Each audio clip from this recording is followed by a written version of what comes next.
tayo po ay dadako na po sa isa sa pinakamahalagang part ng ating pong selebrasyon ng pagsambat, pagpupuri sa panahon. Ito po yung pagtanggap po natin at paikinig ng mensahe at ng salita ng Diyos.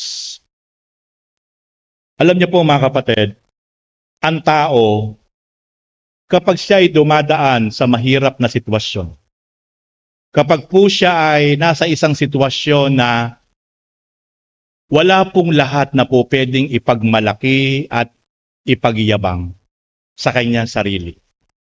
Walang karunungan, walang bagay na mga pinapangarap niya, lahat ay salat siya. Karamihan po ng ganitong tao ay lagi pong namumuhay ng may kapakumbabaan at katapatan sa Diyos.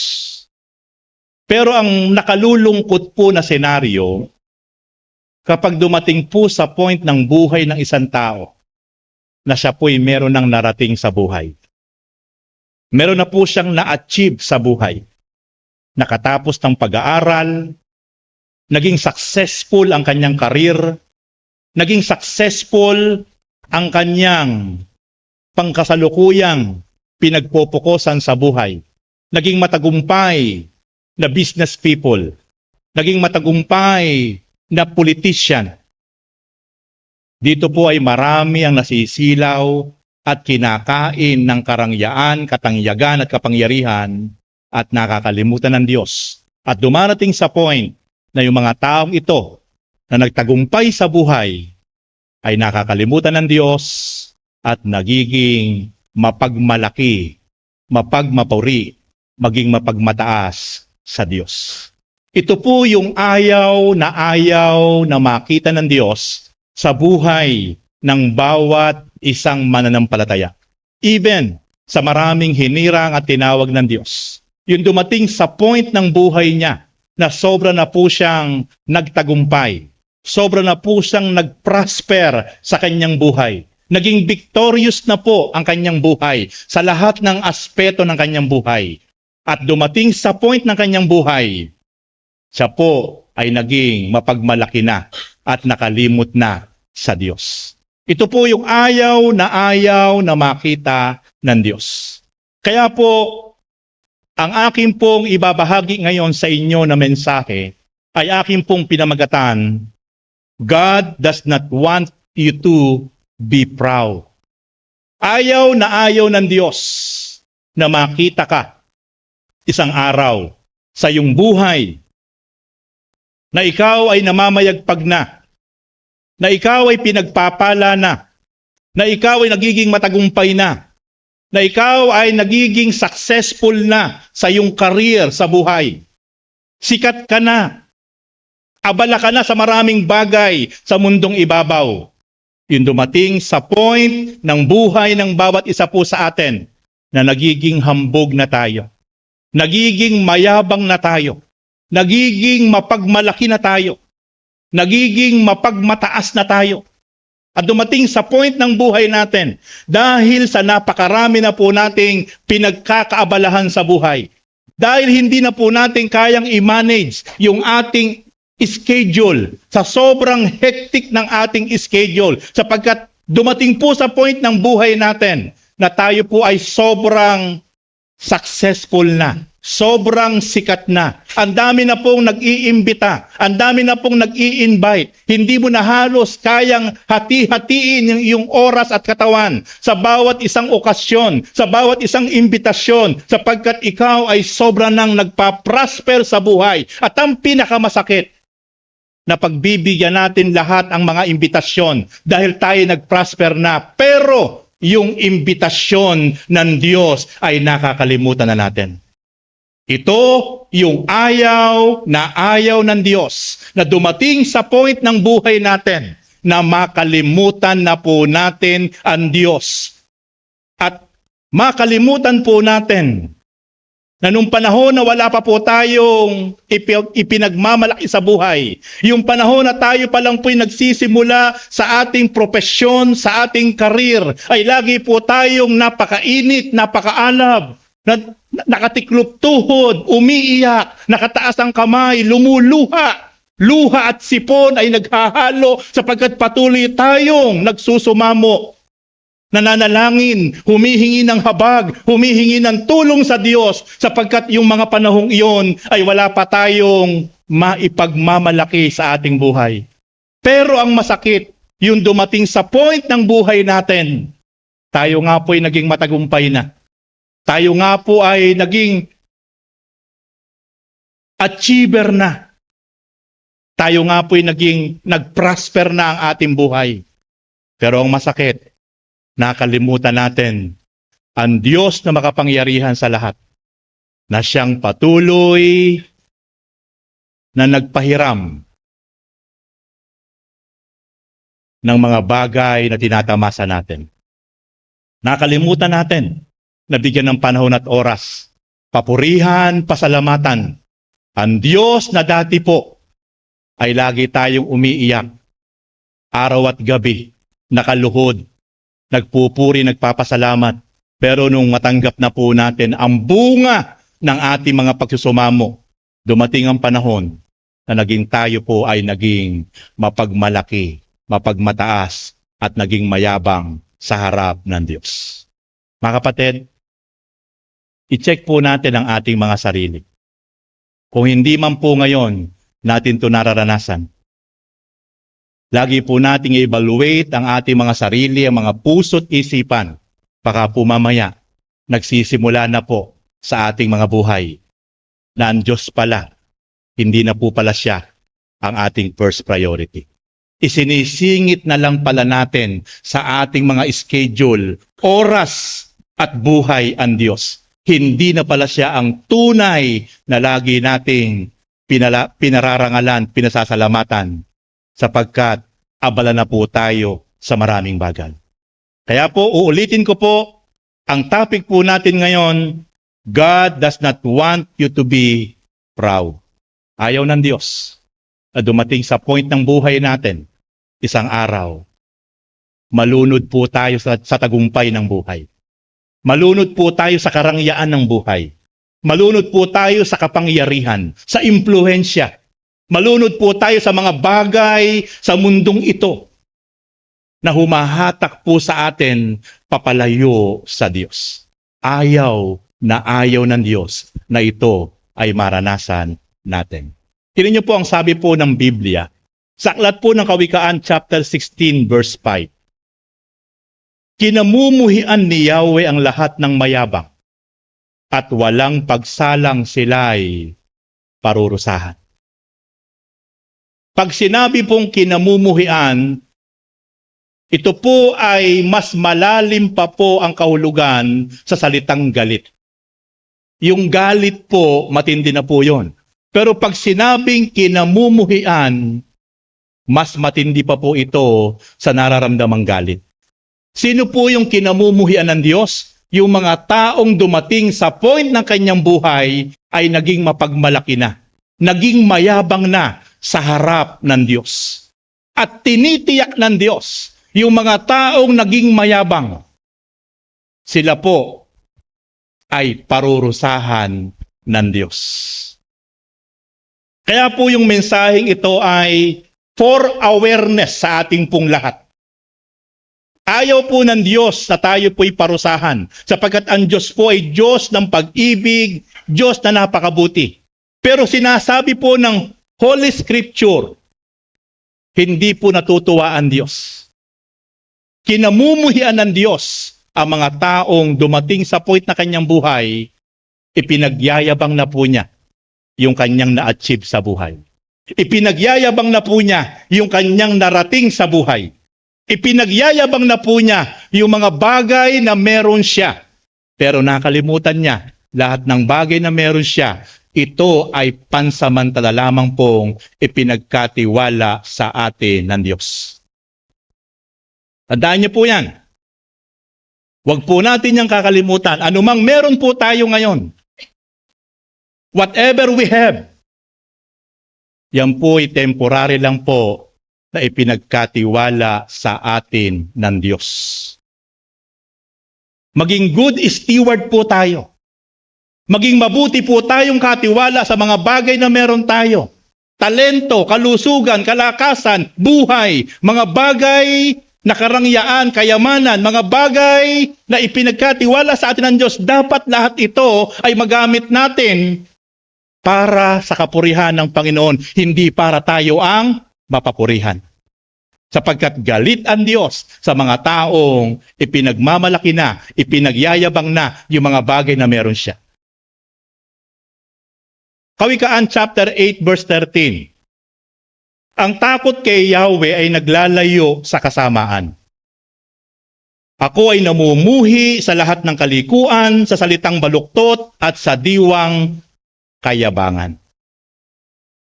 Yung pong tunay po na pagkatakot sa Diyos, naglalayo po yan sa kasamaan. Kaya po ang mga taong tunay na may takot sa Diyos, inilalayo sa nito sa kapahamakan. Inilalayo po siya nito sa kasamaan. Sapagkat yung takot niya sa Diyos, ang dulot po noon ay tapat na pagsunod, paghakbang, pamumuhay na matuwid sa harapan ng Diyos. Pero kapag ang isang mananampalataya po ay nagkaroon na, nawala na po ng takot sa Diyos, wala na po siyang pagsunod, hindi na po siya natatakot na gumawa ng mali. Siya po ay manhid na sa mga bagay na ginagawa niya sa pang-araw-araw, hayag man o lihim, ay patuloy po niyang ginagawa ito. Ito po ang magdudulot sa kanya ng kapahamakan. Kaya ang sabi po ng Kawikaan 8:13, sa salitang baluktot at sa diwang kayabangan, ako'y namumuhi sa lahat ng kalikuan. Lahat ng mga salitang baluktot, lahat ng mga salitang hindi maayos sa harapan ng Diyos, lahat ng ating mga gesture, salita, gawa sa harap ng Diyos na mayroong kasamang pagmamalaki, pagmamapuri at kayabangan sa harap ng Diyos ay kinamumuhian ng Diyos. Mga kapatid, i-check po natin lagi yung ating mga sarili. Always check our hearts, our minds. Baka po mamaya, nagiging mapagmataas na yung ating isip. Baka po mamaya yung ating damdamin, yung ating emosyon, yung ating puso ay nagiging mayabang na, nagiging mapagmalaki na sa harap ng Diyos. Sapagkat ang sabi po ng Diyos sa kanyang salita, kinamumuhian ng Diyos ang mga taong nagmamapuri, nagmamataas, nagmamayabang. Okay, bibigyan ko po kayo ng mga example ng mga dakilang tao. Hindi basta-basta tao. Ito na po yung ibibigay ko po sa inyo example. Mga hari na nung una po'y namuhay ng tama at matuwid sa harap ng Diyos. Pero nung dumating ang point na sila po'y naging ma-impluwensya na, naging powerful na, pinagpala na sa lahat ng bagay, material, power, authority. Dumating po ang point na naging hambog at mapagmalaki, mayabang na at nakalimutan na po ang Diyos. Tingnan po natin. Si King Nebuchadnezzar. Alam niyo po ba si King Nebuchadnezzar ay isang hari na nabuhay sa ibabaw ng lupa. Siya po'y naging great king sapagkat naging very powerful si King Nebuchadnezzar. Worldwide, that time. Napakamakapangyarihan po niya. Sobra po siyang ibiniles. Sobra po siyang binigyan ng power and authority ng Diyos. Pinagkatiwalaan po sa ng Diyos na magkaroon ng pambihirang kapangyarihan, hindi lang po sa kanyang sariling bansa, kundi sa lahat ng bansa. Worldwide, that time, siya po ay naging very powerful and great powerful king in his season. Pero makikita po natin, si King Nebuchadnezzar, nalunod po sa karangyaan, nalunod po sa kayamanan, nalunod po sa kapangyarihan. At ito po ang naging dahilan kung bakit siya ay pinarusahan ng Diyos. Puntahan po natin yung Daniel chapter 4 verse 30 to 33. Sinabi niya, talagang dakila na ang Babylonia. Ako ang nagtindig nito upang gawing punong lungsod at maging sagisag ng aking karangalan at kapangyarihan. Tingnan niyo po mga kapatid. Dumating po sa point ng kanyang buhay, nalunod po siya, nabulag po siya sa katanyagan, kapangyarihan, kayamanan. Ano po ang sabi po niya sa Daniel chapter 4 verse 30? Ito po yung sinabi niya at narinig po ng Diyos. Ulitin ko po sa inyo, ito po yung sinabi niya. Talagang dakila na ang Babylonia. Ang Babylon po, ito po yung bansang Iraq ngayon. Naging powerful po ang bansang Babylonia sa panahon po ni King Nebuchadnezzar. Talagang sobrang yumaman, umunlad, pinagpala ang Babylon.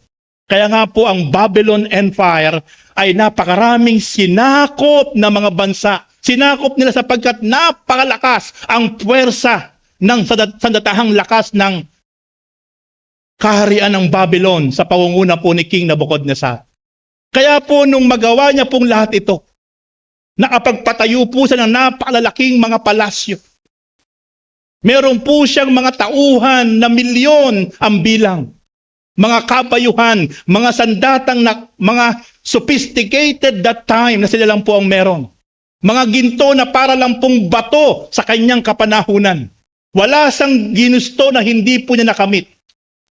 Sa isang kumpas lang niya ng kanyang baton, nanginginig sa takot ang kanyang mga tagasunod para sundin ang kanyang utos. At dito po sa Daniel chapter 4 verse 30, uulitin ko po, pakinggan niyong mabuti. Ano po ang kanya pong diniklara sa kanyang sarili? Talagang dakila na ang Babylonia. Ako ang nagtindig nito upang gawing punong lungsod at maging sagisag ng aking karangalan at kapangyarihan. Inangkin po niya, ako ang nagtindig nito. Ako ang naging dahilan kung bakit ang Babylon ay naging tagumpay, naging maunlad. At ito'y sagisag, sabi niya, ito'y sagisag ng aking karangalan at kapangyarihan. Yung po yung nakatatakot na dumating sa point ng buhay ng isang Kristiyano.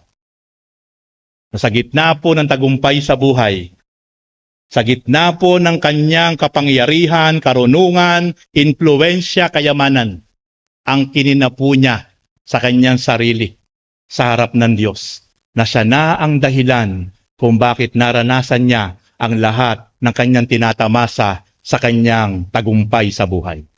Ano po ang sabi ng verse 31? Tingnan niyo po. Hindi pa siya halos natatapos sa pagsasalita. Isang tinig mula sa langit ang nagsabi, Haring Nabucodonosor, pakinggan mo ito. Aalisin na sa iyo ang kaharian. 32. Ipagtatabuyan ka sa parang at doon maninirahan kasama ng mga hayop. Damo ang kakanin mo. 7 taon kang mananatili sa gayong kalagayan hanggang sa kilalanin mong nasa kapangyarihan ng kataas-taasang Diyos ang kaharian ng mga tao. At ito'y maaari niyang ibigay kanino man niya ibig. Last verse. Pagdaka naganap sa buhay ni Nabucodonosor ang sinabi ng tinig. Itinaboy siya sa parang at nanginain ng damo, tulad ng baka. Nabasa siya ng hamog, humaba ang mga buhok niya na parang balahibo ng agila, at ang mga kuko ay tila naging kuko ng mga ibon. Ano pong nangyari kay King Nabucodonosor? Dahil inangkin niya ang kaluwalhatian at kapangyarihan, nakalimutan niya ang Diyos na nagpahiram lang ng kanyang kayamanan, kapangyarihan, kadakilaan. Inangkin niya. At ito po'y narinig ng Diyos.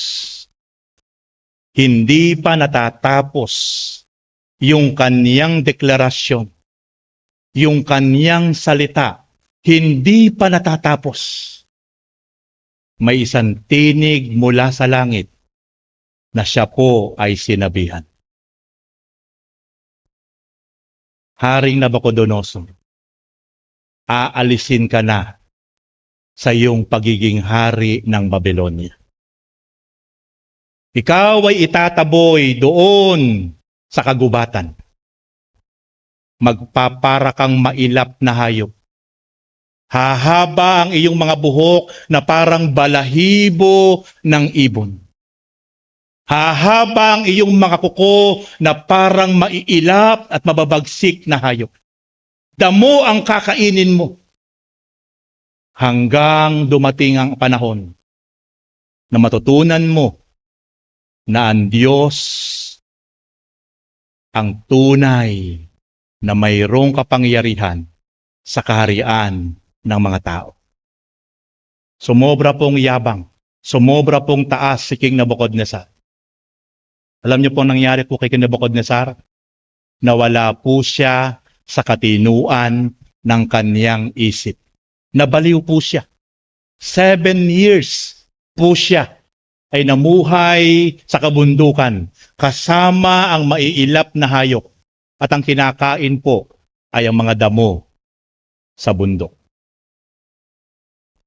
Right on the spot po yun, sapagkat nakita ng Diyos yung puso, yung isip niya, yung buhay niya ay namumuhay na po siya ng mayroong kataasan, pagmamalaki, kayabangan at nakalimutan na po niya ang Diyos na pasalamatan, bigyan ng karangalan, papurihan at sambahin sa kanyang buhay.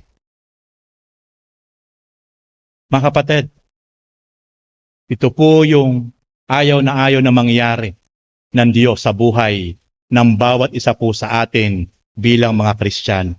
Na dumating po ang point na tayo po ay malunod. Masilaw na, mabulag na sa kapangyarihan, katanyagan, karangyaan. At makalimutan na po natin na meron Diyos na nagpahiram pansamantala na mga bagay na ating pong tinatama sa buhay. Nakalimutan na po natin ang Diyos na pasalamatan, papurihan. Yun yung ayaw na ayaw ng Diyos. It is a great example from the Holy Scripture na ating pong mababasa sa buhay ni King Nabucodonosor in the book of Daniel chapter 4 verse 30 to 33 na napakaliwanag po ang itinuturo na mensahe ng Diyos.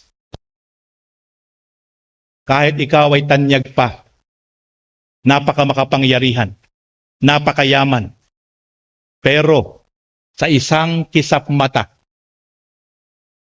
split seconds lang po, lahat ng iyan ay po pwedeng bawiin ng Diyos sa sino man na nagmamalaki na, nagmamayabang na, nagmamapuri na, at kinalimutan na ang Diyos na makapangyarihan sa lahat.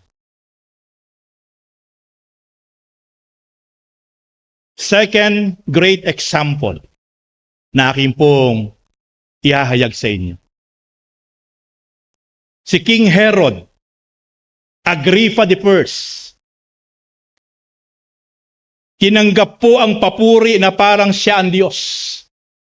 Dumating po ang point sa buhay ni King Herod Agrippa I na yung pong mga papuri na para sa Diyos ay tinanggap niya. Hindi niya ibinalik. Hindi niya po ikiner off sa Diyos, kundi yung mga papuri na nararapat lang para sa Diyos ay kanya pong tinanggap. Gaya po ni King Nebuchadnezzar, nalunod din po sa tagumpay, nalunod din po sa kapangyarihan, nalunod din po sa kayamanan, karangyaan na tinamasa po sa buhay.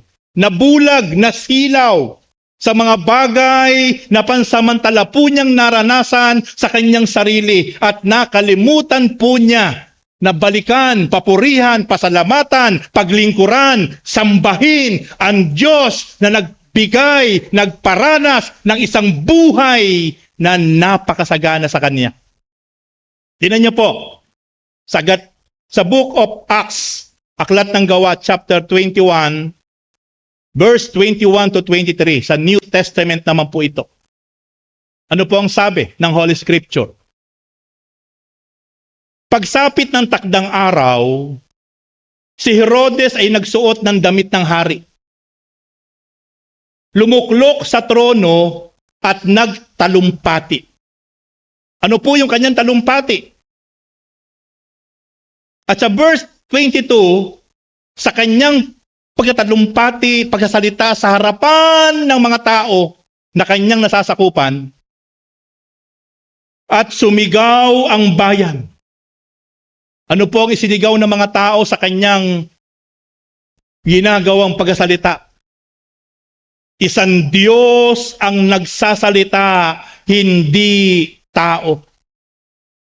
Isinigaw po ng mga tao habang siya po ay nakadamit ng marangya, damit hari, na nakatayo, maaari sa isang napakataas na entablado sa kanyang kaharian, at maaaring libo-libong mga tao na nasasakupan niya ang kanyang kaharap, na habang siya po ay nagsasalita, yung mga taong ito ay sumigaw ng sabay-sabay, nang isinisigaw po ng mga taong kanyang nasasakupan, isang Diyos ang nagsasalita, hindi tao. Hindi niya po sinaway.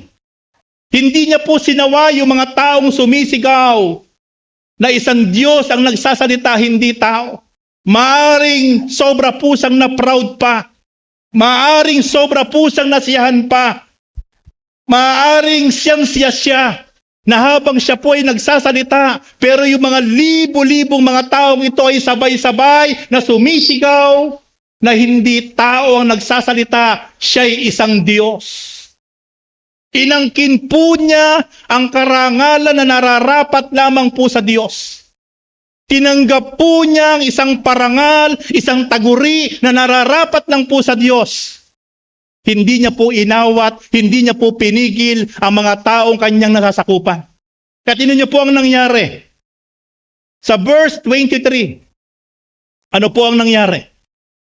Noon di sinaktan siya ng isang anghel ng Panginoon. Right on the spot. Kagaya po ni King Nebuchadnezzar, nang magmalaki, ng magmayabang, na siya yung dahilan ng tagumpay ng Babylon Empire. Right on the spot, tinanggal siya bilang hari. Pinarusahan siya. Itinaboy siya sa kabundukan. The same sa buhay po ni King Herod Agrippa I.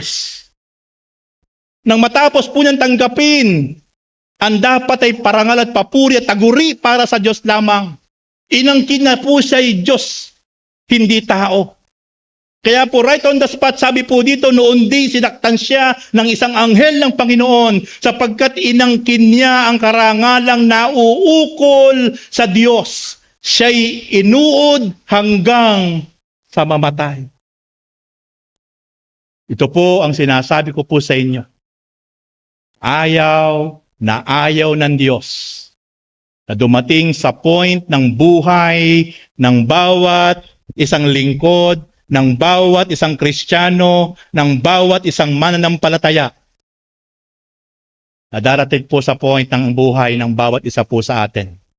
Tanyag ka man, hamak ka man, na malulunod po tayo at masisilaw sa katanyagan, kasikatan, karunungan, kaalaman, kapangyarihan, kayamanan. na isang araw aangkinin mo na ang karangalan at papuri na nararapat lang sa Diyos. Ano pong nangyari kay King Herod? Agrippa the First, inuud po siya. Hindi po sa kagad namatay. Yung loob ng kanyang katawan, yung loob ng kanyang tiyan, nandun po ang mga uod na sumpa ng Diyos. Yung po yung nagpahirap sa kanya, na yung loob ng kanyang katawan ay napuno po ng uod na literal. At yun po ang unti-unti na nagpahirap at hanggang siya'y namatay. Dahil pinarusahan siya ng Diyos. Dahil inangkin niya sa kanyang sarili ang taguri na nararapat lang para sa Diyos. Inangkin niya na siya'y Diyos. Pero hindi naman. Kaya right on the spot, pinarusahan siya ng Diyos. Ikatlong dakilang example na mula po sa Biblia na talagang naging hambog, naging mapagmalaki, naging mapagmataas, nawalan po ng galang, respeto sa Diyos, even sa mga hinirang at lingkod ng Diyos. Kaya right on the spot, pinarusahan din po ng Diyos. Tingnan niyo po, ito po si King Uzziah. Si King Uzziah po ay naging mapagmataas, naging mapagmalaki, at nawalan po ng galang, respeto sa Diyos, even sa mga hilingkod at hinirang ng Diyos. Tingnan niyo po, basahin po natin. 2 Chronicles chapter 26 verse 16 to 21. Tingnan po natin ang nangyari kay King Uzziah na naging mapagmataas, nawalan po ng galang sa Diyos at nawalan din po ng respeto at galang sa mga hinirang at lingkod ng Diyos. 2 Chronicles chapter 26 verse 16 to 21. Nang si Uzziah ay maging makapangyarihan, naging palalo siya. Ito ang dahilan ng kanyang pagbagsak. Nilapastangan niya si Yahweh na pumasok siya sa templo upang magsunog ng kamangyan sa dambana. Sa Old Testament po kasi, wala pong sino man na po pwedeng pumasok po sa loob ng templo at pupunta po doon sa dambana na kung saan yung pong dambanang iyon ay isang lugar na ang po pwede lang pong pumasok doon ay yung mga saserdote, yung mga lingkod ng Diyos na hinirang. Sila lang po ang pwedeng pumasok doon at sila lang po ang pwedeng magsunog ng kamangyan o handog.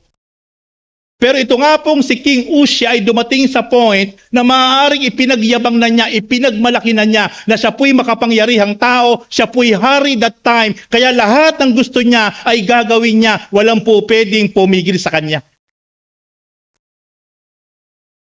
Hindi na po niya inirespeto ang templo ng Diyos. Hindi na po niya inirespeto, iginalang ang Diyos and even ang mga lingkod ng Diyos na nakatalaga sa templong iyon that time. Sapagkat maaaring pinanghawakan niya na lahat ng bagay ay po pwede niyang gawin, walang sino mang po pwedeng pumigil sa kanya sapagkat siya'y makapangyarihang hari that time. Naging hambog, sabi nga po dyan, nang siya'y maging makapangyarihan, naging hambog, naging mayabang, naging mapagmalaki, na walang po ng respeto sa kahit sino pa man. Kaya ano po ang sabi? Sa verse 17, sinundan siya ng saserdote Azarias kasama ang 80 matatapang ding saserdote ni Yahweh.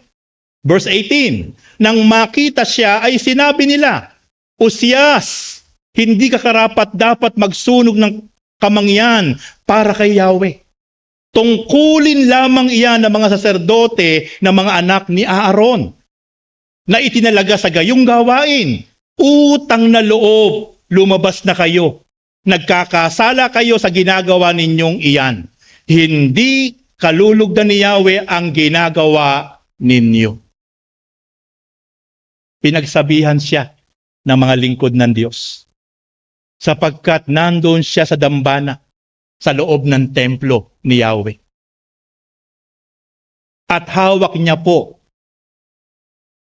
ang pansunog, ang insenso para gawin ang dakilang banal na gawain na hindi po karapat-dapat na gawin ng sino pa mang kahit hari ka. Sapagkat ang may karapatan lang pong gumawa noon ay yung mga nakatalaga doon, walang iba kundi ang saserdote, ang mga lahi ni Aaron.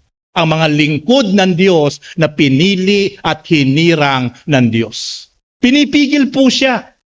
Pinipigil po siya ng mga lingkod ng Diyos. Pinipigil po sila ni Asarias. Pinipigil po sila ng maraming mga lingkod ng Diyos. Sama-sama. Sapagkat siya'y hari, maimpluwensya. Huwag niyong gagawin yan. Paglapastangan yan. Hindi po karapat-dapat na gawin niyo po yan.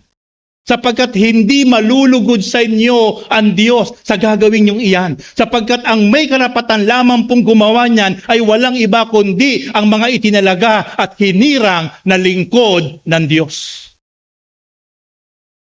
Pero dahil nga po siya'y hari, inisip niyang hari siya, lahat pwede niyang gawin.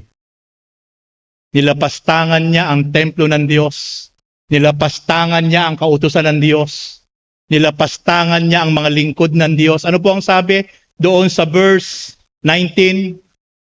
Ang haring Uzias ay nagalit sa mga saserdote sapagkat hawak na niya noon ang insensaryo. Ngunit ang sandaling iyon ay nagkaroon siya ng ketong sa noo.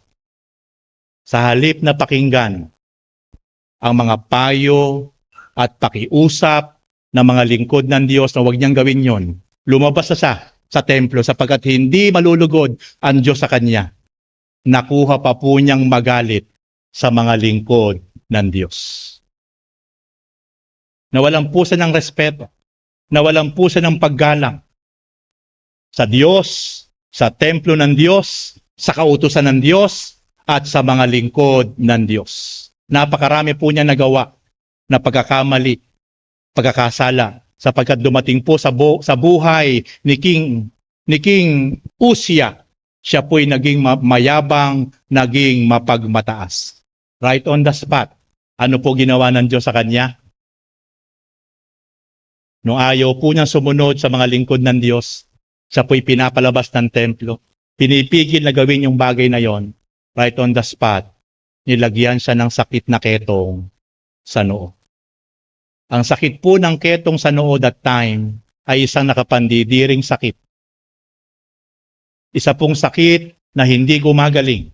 Sa panahon po natin, ito ay sakit na AIDS. Walang lunas, walang kagalingan. Ito ang ibinigay na sakit kay Haring Uzziah sapagkat sa kanyang kayabangan, kataasan, sapagkat nakalimutan niya na meron dapat Diyos na igalang, sundin at irespeto, even ang mga lingkod ng Diyos. Sabi po sa verse 20, nang makita ni Asarias at ng mga saserdote ang nangyari kay Uzias, pinalabas nila ito agad, hindi naman ito tumutol sapagkat naramdaman niyang siya'y pinarusahan ni Yahweh. Nung meron na po siyang ketong, sapagkat sumusuway po siya sa sinasabi ng mga lingkod ng Diyos, siya po'y pinalabas na. Hindi na po siya tumutol. Bakit? Sapagkat naramdaman na po niya sa kanyang sarili na pinarurusahan na siya ng Diyos. Dahil binigyan siya ng isang napakalubhang karamdaman na walang lunas, walang kagalingan. Ano po ang sabi doon sa verse 21? Hindi na gumaling ang ketong ni Haring Uzias hanggang sa siya'y mamatay. Ibinukod siya ng tahanan, inalis ng lahat ng katungkulan at ipinagbawalang pumasok sa bahay ni Yahweh. Ang anak niyang si Joatam ang namahala sa palasyo at sa buong lupain. Yung pong sakit na yon, na ketong, yun na po ang naging sanhi ng kanyang kamatayan. At nung siya po ay nagkaroon ng ketong, siya po ay pinagbawalan ng pumasok sa templo ng Diyos. Nung nagkasakit po siya ng ketong, siya po ay tinanggal na bilang hari that time. Ito po ang napakasakit na katotohanan na sa bawat isang nakakalimot, sa bawat isang dumating sa point na kanyang buhay na nagmayabang, nagmapuri, nagmataas, nakalimutan ang Diyos sa lahat ng tagumpay niya sa buhay ay may kaakibat na kaparusahan. Church, ito po ay maging wake-up call sa ating lahat. Gaya po ng ating topic, ayaw ng Diyos na dumating sa point ng ating buhay na mabulag tayo, masilaw tayo, malunod tayo sa tagumpay, kapangyarihan, karangyaan, kayamanan na ating pong matatamasa. Lagi po nating ilagay sa puso't isip natin na lahat ng bagay na ating na-achieve, naranasan, lahat ito ay temporary lang po. Dapat ito lahat habang tayo pinagpapala, ibinibless. Ito ang magpupurso sa atin upang patuloy tayo na maging tapat, maging seryoso, maging maalab, maging mapagpasalamat sa Diyos na makapangyarihan sa lahat. Na hindi dumating sa point ng buhay natin na makalimutan natin ang Diyos. Sapagkat nakita po natin ang 3 great example sa Bible. Napakarami pa po na pinarusahan ng Diyos. Kapag iisa-isahin ko po sa inyo, kulang po ang maghapong ito. Kapag itinuro ko po sa inyo lahat, ang lahat ng mga tao naging dakila pero nakalimot sa Diyos. At the end of the day, sila'y pinarusahan ng Diyos. Ngayon naman po, isusunod ko po sa inyo ang 3 example na wala po sa Bible. Pero true to life story. Mga dakilang tao, mga tanyag na tao sa buong mundo, mga sikat na tao, mga maimpluwensyang tao, pero dumating ang point na naging mayabang, naging mapagmalaki, naranasan nila ang pitik, kanti, at parusa ng Diyos.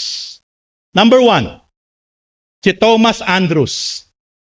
Sino ba si Thomas Andrews? Si Thomas Andrews ay isang British businessman at siya po ang nag-design na tinatawag ng RMS Titanic. Siya po ang nag-build. Siya po ang arkitekto na bumuo po ng barkong Titanic.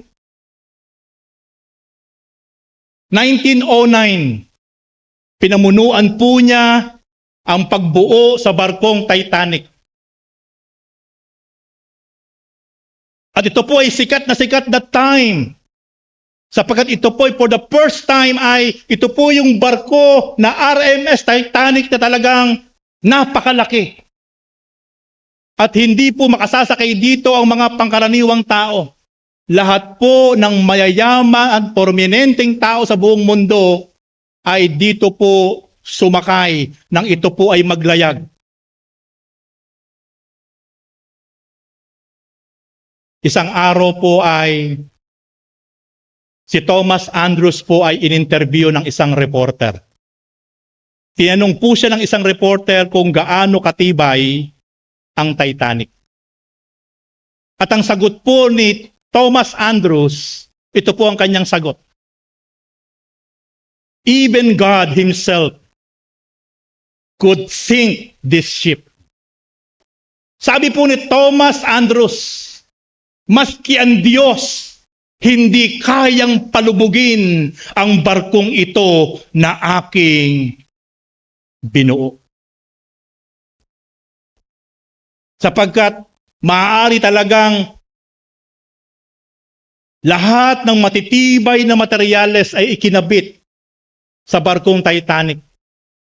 Bilang siya po ay isang arkitekto, nagdi-design at ito po'y negosyo niya that time. Alam niya kung gaano talaga katibay, kahusay ang mga materyales na kanyang ikinabit sa barkong Titanic. Kaya nasabi niya, maski ang Diyos, hindi kayang palubugin ang barkong aking dinisenyo at binuo. Makikita po natin, nalunod po sa karunungan, pagmamalaki at kayabangan si Thomas Andrews.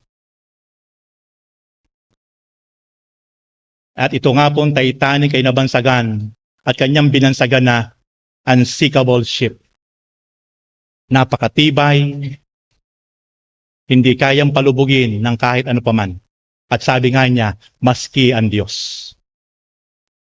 April 10, 1912, ang simula ng paglalakbay ng Titanic papuntang New York.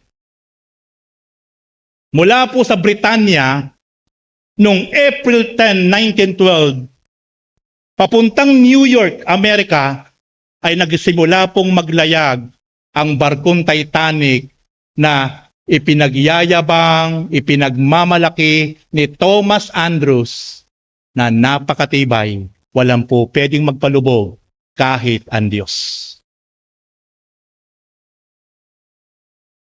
April 14, 1912, 11:40 p.m. Habang ito ay bumabaybay sa Atlantic Ocean. At ang Atlantic Ocean po ay napakarami po na mga gabundok na parang isla ng mga yelo. Itong Atlantic Ocean, sapagkat napakalamig ang lugar na ito. Habang bumabaybay po ang Titanic, 11:40 p.m., April 14, 1912, ito po ay bumangga at tumama ang gilid ng Titanic sa isang iceberg. At pagtama po ng gilid ng Titanic sa isang iceberg, pumasok po sa compartment po yung iceberg doon sa gilid po ng Titanic at ito po yung unti-unti na bumiyak at humati sa Titanic na ipinagmamalaki ni Thomas Andrews at ito po ay unti-unting lumubog. Almost 1,500 na tao ay namatay at nalunod kasama po si Thomas Andrews. Ano po ang mensahe dito? Sobrang naging mayabang. Sobrang naging tiwala sa kanyang galing at husay. Ipinagmalaki niya ang kanyang karunungan, ang kanyang galing at husay sa pagbibuild ng napakahusay at napakaganda na mga barko. At kanyang sinabi, maski ang Diyos, hindi kayang palubugin ang barko na kanyang binuo. Pero napahiya siya sa isang iceberg lang na bumangga sa kanyang barkong Titanic. Ito ang humati sa napakatibay at napakalaking Titanic na ipinagmamalaki ni Thomas Andrews. Kasama siya sa almost 1,500 na namatay, 1912. Magpahanggang ngayon, ang barkong Titanic ay nasa ilalim po ng karagatan ng Atlantic Ocean na kinakain na po ng kalawang na dati po ay sikat na sikat, ipinagyayabang, ipinagmamalaki. Pero mahirap pagyabangan, pagmalakihan ang Diyos na makapangyarihan sa lahat. Ikalawa, si Marilyn Monroe, isang American actress, model, and singer that time sa Amerika. Sikat na sikat. Sobrang sikat. Siya po ay isang singer, siya po ay isang modelo, siya po ay isang actress, celebrity ng Hollywood that time. Isang araw habang nagsushoot siya sa kanyang pelikula, siya po'y binisita ng isang lingkod ng Diyos na si Billy Graham. sapagkat mayroong word ang Diyos. Nangusap ang Diyos sa lingkod ng Diyos na isang evangelist na si Billy Graham. Nang pangungusap ng Diyos sa pamamagitan ng banal na Espiritu, puntahan niyang personal si Marilyn Monroe that time. Sapagkat kailangan itong bahaginan ng mabuting balita patungkol sa Panginoong Hesukristo. Sapagkat kailangan itong makapakinig. Kailangan makilala ni Marilyn Monroe walang iba kundi si Jesus Christ bilang personal Lord and Savior. Dinala ng Diyos ang lingkod ng Diyos na si Billy Graham, isang evangelist that time. At nung pinuntahan po ni Billy Graham si Marilyn Monroe doon po sa shooting ni Marilyn Monroe, at siya po ay kinausap ng lingkod ng Diyos, na sinabi po ni Billy Graham kay Marilyn Monroe na ako'y pinapupunta ng Panginoon sapagkat merong sinasabi sa akin ng Diyos na ikaw ay gustong sharean ko ng salita ng Diyos. Gusto kong ipakilala sa iyo ang Panginoon at Hari tagapagligtas. Marilyn, ito ang sabi ni Billy Graham. At ito po yung naging sagot ni Marilyn Monroe sa lingkod ng Diyos. Na matapos po siyang kausapin, matapos po siyang gustong bahaginan ng Word of God at ipakilala si Jesus Christ, ito po yung sagot ni Marilyn Monroe sa lingkod ng Diyos. I don't need your Jesus. Ito po yung buong tigas, pagyayabang at pagmamalaki na itinugon ni Marilyn Monroe sa galaw ng Diyos sa kanyang buhay. Sinabi niya na hindi ko kailangan ang Jesus mo. Tinanggihan po niya, nireject po niya ang effort, ang pagpunta ng lingkod ng Diyos na inutusan ng Panginoon para po siya'y makakilala, para po niya mapakinggan ang gospel of salvation, ang goodness of God, ang forgiveness ng Panginoon. Tinanggihan po niya. Sa ating pong kapanahonan, napakaraming tao po ganyan. Wala pong panahon. Wala pong panahon sa pakikinig sa salita ng Diyos. Pero maraming panahon sa mga bagay na pangmundo. Wala pong panahon na makinig ng salita ng Diyos. Sa pakikinig po ng salita ng Diyos, dito po unti-unti ma-enlighten po siya. Dito po unti-unti makikita po niya yung kanyang sarili. Dito po unti-unti makikita po niya na parang siya nananalamin kung ano yung kanyang pagkukulang sa Diyos. Pero maraming tao, walang panahon sa Diyos. Maraming tao kahit hinihila mo na, kahit halos kaladgarin mo na sa lugar na kung saan tulad nito para sambahin, papurihan, pasalamatan, pakinggan ang salita ng Diyos, wala pong panahon.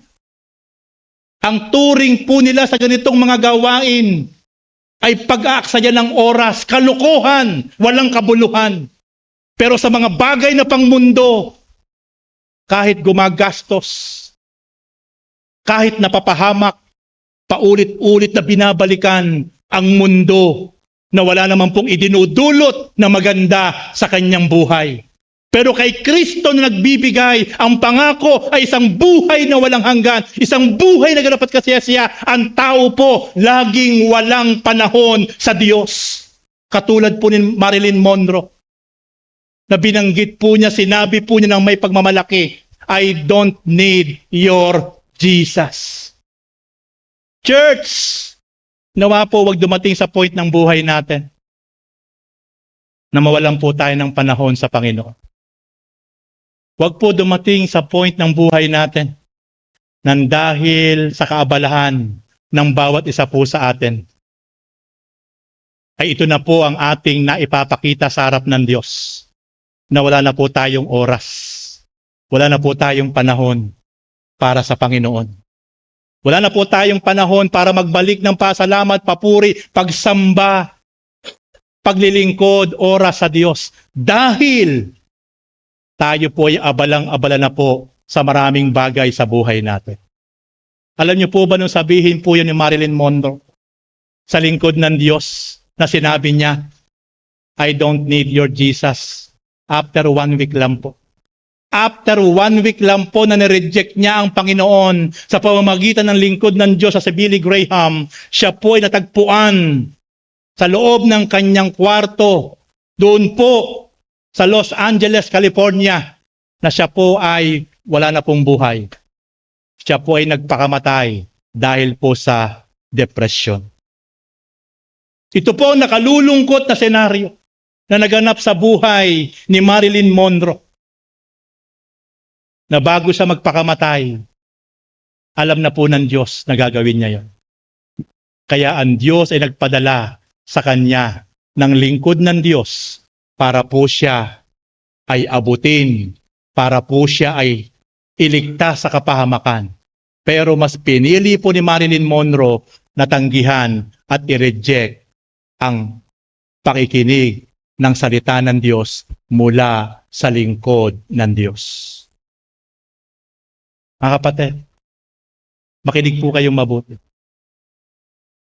Kapag po meron na mga Kristiyano, lingkod ng Diyos, na kayo po ay iniimbitahan, kahit po kayo message lang ng lingkod ng Diyos, mapalad kayo. Bakit? Hindi po lang yung Kristiyanong iyon, hindi lang po yung lingkod ng Diyos ang may gusto nun, dahil may Diyos na nag-uutos.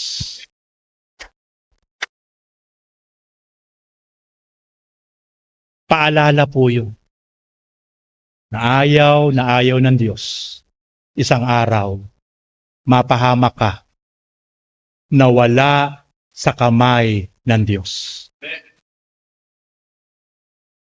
Paalala po yun. Kaya mapalad kayo kung merong mga Kristiyano na magpahanggang ngayon walang sawa, na parang sirang plaka, na paulit-ulit na hindi nagsasawa. Kapatid, nasasabi ka na naming makasama. Kapatid, nasasabi ka na naming muli na makasama, na nagpupuri, nagpapasalamat, at naglilingkod sa Diyos. Sana muli ka na naming makasama para sa gawain ng Panginoon. Kapatid, mapalad ka bakit? Sapagkat meron Diyos na nais na ikaw ay patuloy na iligtas sa tiyak na kapahamakan. Palakpakan po natin ang Panginoon. Kung bakit ngayong araw na ito tayong lahat ay narito, hindi dahil sa kanino paman. Ito'y dahil sa pagmamahal at kabutihan ng Diyos sa buhay mo, sa buhay ko, sa buhay nating lahat. Kapatid, kung meron pong inilalagay ang Diyos sa isip mo, sa puso mo isang araw, na sa kabila ng ginagawa mo sa buhay, biglang ipinaalala sa iyo ng Panginoon by the power of the Holy Spirit ang isang kapatid na matagal mo nang hindi nakakasama. Di ba po pwedeng kahit papaano, i-message mo, tawagan mo, kumustahin mo, sabihin mo kapatid, namimiss ka na namin, gusto ko na namin makasama, sapagkat nangungusap ang Panginoon sa buhay mo parang si Billy Graham, na kailangan yung kapatid na yon ay gusto ng Panginoon na muli na makapiling niya. Amen.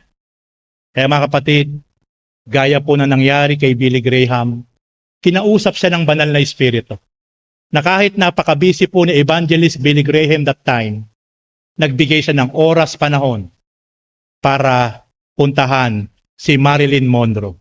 Pero nakalulungkot, tinanggihan niya ang katok at pangungusap ng Diyos. Kaya after 1 week lang po, siya po ay napahamak. Alam niyo po ba, ang kaluluwa po ni Marilyn Monroe, mula po noong 1964, August 4, nung siya po'y mamatay. Mula noon until now, ang kanyang kaluluwa ay nandoon sa walang tinig, walang hinto na init ng apoy, pinarurusahan araw at gabi. Napahamak, nakalulungkot, wala na pong kaligtasan, wala na pong kapag-asa pa, sapagkat dumating isang araw ang panawagan ng Diyos. Pero hindi niya po pinaunlakan. Binaliwala niya po. Nireject niya po. Kaya po mga kapatid, kapag dumating sa point ng buhay natin, dumating po ang point ng buhay na nalibang po tayo, naging abala po tayo, naging busy po tayo, at isang araw kumakatok ang Panginoon sa buhay natin. May ginagamit na isang mananampalataya, may ginagamit na isang lingkod ng Diyos. Huwag na huwag niyo pong i-reject ang pagkakataong iyon. Sapagkat nakatatakot ang mapahamak na wala sa kamay ng Diyos. Wag na wag darating sa point ng buhay natin yun, na tayo po ay malilibang. Tayo po ay magiging abala sa maraming bagay. Pero pasalamatan natin ang Diyos. Dahil ang Diyos ay laging may panahon at oras para tayo paalalahanan, para tayo muli ay tawagin, para tayo muli ay yapusin at yakapin, para proteksyonan, ingatan, at iligtas sa kapahamakan. Na hindi tayo matulad sa pinagdaanan po ni Marilyn Monroe. Last na akin pong ibibigay sa inyo na example, si John Lennon. Isang British rock band at siya po ay miyembro ng The Beatles. Ito pong mga senior dito, yung mga may edad dito, alam ko pong lahat ito ay inabutan nila. Ako po kasi hindi ko po ito inabutan eh. Pero yung mga senior po, Chuck, inabutan to si John Lennon. March 19, 1966. May isang reporter po na nag-interview sa kanya at ito po ang kanyang sinabi. Nung 60s po, 50s, grabe po ang kanilang kasikatan. Nahihimatay ang mga kababaihan sa bawat kanilang pinupuntahang bansa pa nagko-concert. Nahihimatay. Kapag sila'y kumakanta, kapag sila'y nagpi-perform, kapag sila'y nagko-concert, nangingisay, nahihimatay halos ang mga tao, ang mga kababaihan sa sobrang paghanga at pag-idolo sa kanila. Milyon-milyon ng mga tao sa bawat bansa na talagang grabe ang pagbibigay pugay sa grupong The Beatles. Pero isang araw, March 19, 1966, merong isang reporter na nag-interview kay John Lennon. At ito po ang kanyang sagot sa isang reporter sa kanyang tanong. Sabi po ni John Lennon, Christianity will go. It will vanish and shrink. I need argue about that. I'm right and I'll be proved right. We're more popular than Jesus now. Sabi po ni John Lennon, maglalaho, titigil ang Kristyanismo. Hindi ko na kailangan makipagtalo patungkol dito. Ito po ang sagot niya sa reporter. Ako'y tama. At patutunayan kong ako'y tama. Mas sikat kami ngayon kay Jesus.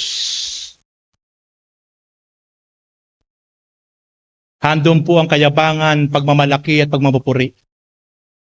Pinastos po niya ang Panginoong Jesus.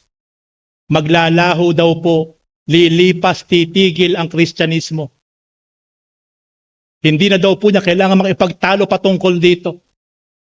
At sinabi niyang siya'y tama at patutunayan niyang siya'y tama. At ang sabi niya, mas sikat kami kay Jesus ngayon. Marami pong tao nagalit kay John Lennon sa kanya pong sinabi na yon sa isang interview niya sa isang reporter. 1970, na-disband po ang The Beatles. Nagkawatak-watak, nawasak po yung grupo, 1970s. December 8, 1980, binaril po siya ng 4 na beses sa kanyang bahay sa New York. At ito po ang kanyang ikinamatay. So makikita po natin itong mga dakilang mga tao na wala po sa Biblia pero nasa history, mga sikat na mga tao, celebrity, worldwide, ay nagyabang sa Diyos. Nagmalaki sa Diyos. Pero nung sa kanilang pagyayabang at pagmamalaki, hindi ang Diyos sa kanilang ipinagmamalaki, kundi yung kanilang sarili. Pinarusahan sila ng Diyos.